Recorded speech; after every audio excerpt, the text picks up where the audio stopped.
Hello everyone.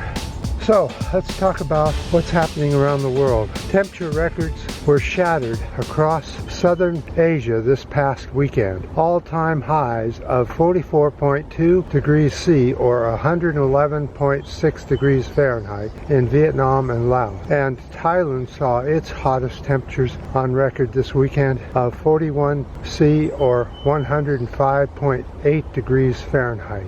This will be the summer that we break a lot of records for heat. I looked up El Nino and it's starting to cook. The anvil has stretched all the way across the Pacific. It just hasn't widened yet. It's starting to widen at the base of South America where it gets real wide, and that hasn't happened yet. But it wasn't expected to happen until late summer or early fall, and it's cooking up quite quickly compared to what they thought it would. Well, with planes in the air and noise everywhere, let's go up and do a video.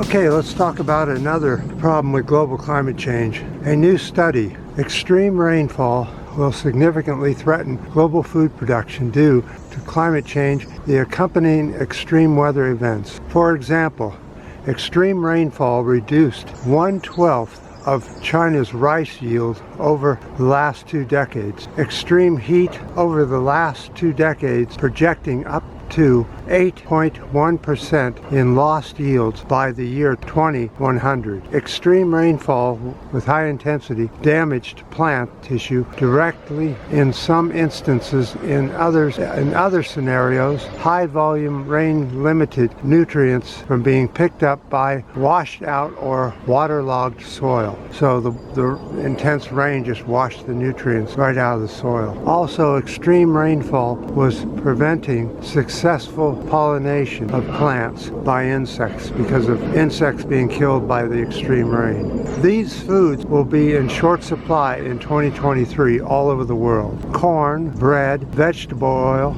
baby formula, champagne, and some types of meat. Well, that's no big deal there. A shortage of dog food and cat food is also already happening. Anything in a can is being limited because the resources to make the cans is we're running out of it, or we can't keep up with the demand. This will likely impact everybody on the planet this year. We're sort of getting used to shortages around the planet.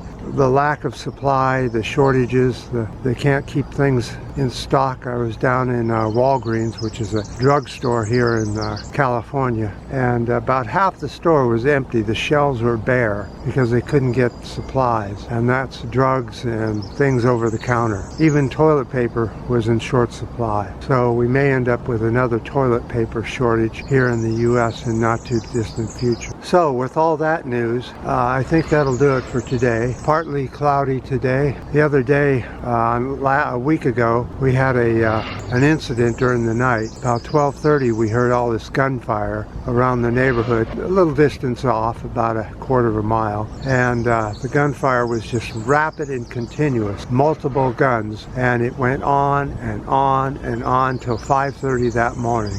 And the police never showed up. Police just stay out of it. And the news said that it was 2 gangs that were fighting each other, that had one gang tried to hijack another gang's vehicle on the freeway, and they ended up chasing each other until they ended up in our general vicinity and decided to have a shootout. Nobody was killed. I'm surprised you can shoot that many guns that long all night and nobody get killed or hurt or even shot that we know of. No ambulance was heard or anything like that. Then yesterday, about 5:30 in the evening, gunfire erupted about in the same area again and went on for about 15 minutes and then stopped. And then about 10 minutes later, further away, more gunfire erupted, and then it stopped. And then about half an hour later, about 5 shots were shot in our exact neighborhood, very close to where we live, and then that quit. So it was quite a weekend, and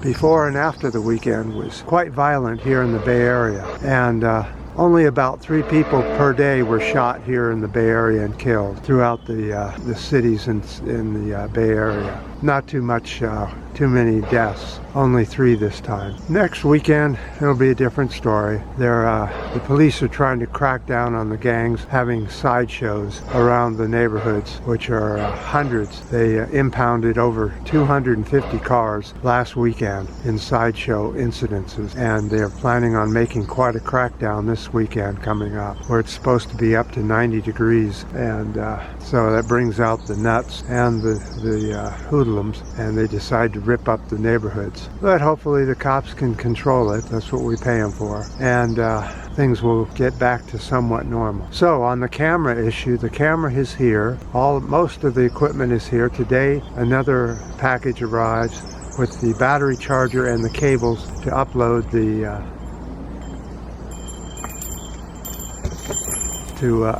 all the videos up to YouTube. So hopefully I better get back and receive the package and start my day. I appreciate any comments you have, any ups, any new subscribers, and until next time.